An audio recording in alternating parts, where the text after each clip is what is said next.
Today we are beginning in Project 1, the Letterhead Design chapter of the Against the Clock 2020 textbook. We're going to start in Stage 1 to create a letterhead for a client. We've received some directions from the client. They have a logo, they have some images they want to use on their letterhead. We need to set this up as a letter size file that is going to have meet the needs for the commercial printing. So today in Stage 1, you won't need your graphic files downloaded from Against the Clock yet, but we're going to set up the workspace in Stage 1. So the first thing we're going to do is to create our file. So go ahead with InDesign Open, click Create New, and then we're going to create a new document.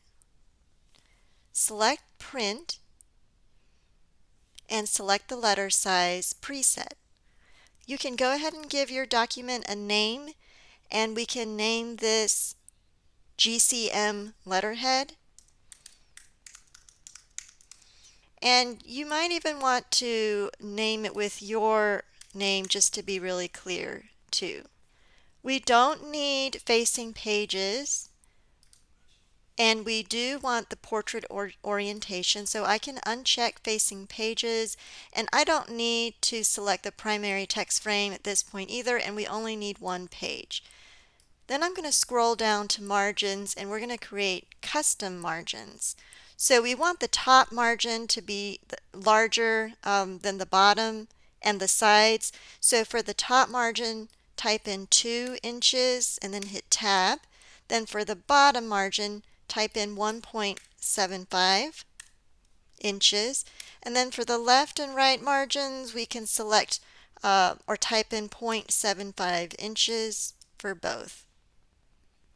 Then scroll down to where it says bleed and slug and expand so that you can see the bleed options. So what the bleed is, it accounts for the area outside of the document page so that when you're printing, anything that extends to the edge of the page, you give yourself a little more room to account for trimming errors. It'll make a lot more sense once we actually start printing the files. So we do want to add an 1/8 of an inch bleed margin is the standard for a letter size document, and so an 1/8 of an inch would be 0.125 inches, and I'm going to hit tab, and since my chain link is on, it's going to set it at that increment on all 4 sides. If you wanted to break the chain link, you just click here to change the settings. We don't need to worry about slug right now, so just make sure that's set to 0. And then if you have preview checked, you can move this window out of the way and check to make sure. Let me reset that here.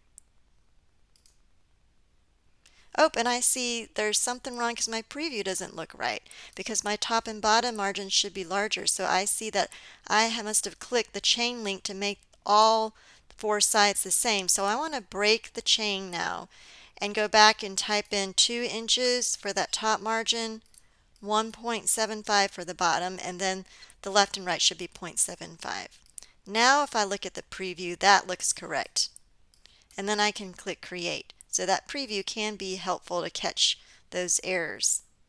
So now I've created my document, and then I can go ahead and save my file. So you can just go to File, Save As, to make sure that you know where you're saving this to. So I'm going to save on my desktop right now and then click Save. So let's review here what we've done. We've created our page margins. I'm going to go ahead and expand my panel so you can see the names here. If I click on pages, I can see I just have one page. I have 2 inches on the top, 3/4 of an inch on the left and right, 1.75 on the bottom. So this purple margin shows me this is the area that I want any readable text to be printed on. So when I'm setting up my graphic files, I want those to be outside of that margin area, and then when I do want to include a typed letter, I would include it inside my page margins here. That red margin outside of the page, that is the bleed margin. So if I'm putting anything on the edge of my page, I want to extend it to the red bleed margin to account for trim errors once it's printed. Now that I've saved my file, I can create some ruler guides. And you have some rulers on the X and Y axis. If you don't see those rulers, there's a shortcut for Command R. I can hide the rulers and hit Command R again to bring them back up. You can also go to find your rulers in your control panel option. You can go to View and then select the rulers. So if I can select hide rulers, or I can select show rulers, and again it shows you that shortcut Command R.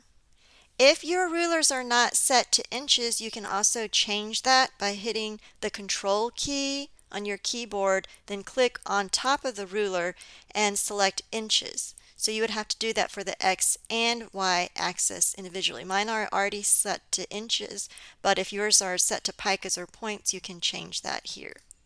So now I want to create some ruler guides. So the live area is the safe area on the page to print, where nothing is going to be in danger of being trimmed off.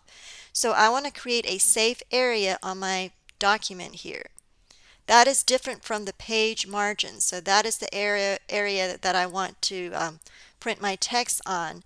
But the safe area would also include any graphics I have outside of that area. We can zoom in at the top of the page so we can see a little bit closer and get some more accurate increments. So I'm going to click on the Z letter on my keyboard and hold down the Z key and then click on my mouse to zoom in. You could also click on the magnifying glass to zoom in and out. If I want to zoom out now, I can hold down the Option key and click on my mouse and zoom out. Then I'm going to click on the H key to bring up the hand tool, and now I can just drag and move around here if I want to reposition my page. I'm going to go now to my top ruler and just click right on top of that ruler and just drag down, and then you'll see there's a guideline. This is going to be a guideline for you to create those guidelines for the safe area. So what I want to do is I want to release my mouse once I see that the Y coordinate is 0.25. So I just want to create a 1/4 inch guideline at the top of the page. So now it's reading 0.25. I can release my mouse, and now I have a guideline at the top of the page at 0.25 inches. So I want to do the same thing for the bottom of the page. I'm going to scroll down here with my hand tool.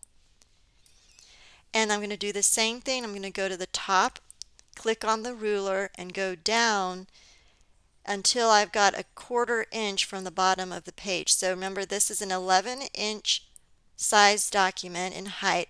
So if I subtract a 1/4 of an inch, then I would go to 10.75.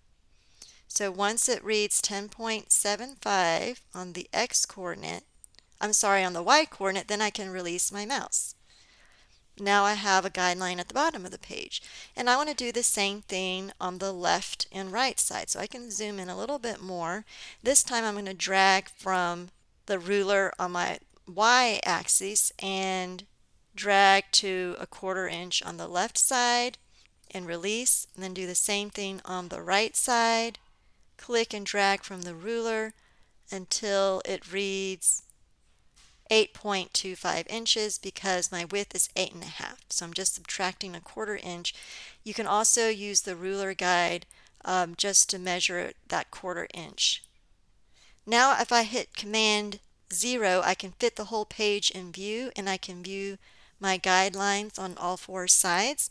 And if I want to hide those guidelines to see what it looks like without it, I can just hit the key W and it will hide. Let me click off of that there. So now it'll hide all of my guidelines, and I can click W again to bring them back up. And that's all you need to do. So make sure you save your file so that we can pick up from where we left off for stage 2, where we're going to create some basic page elements.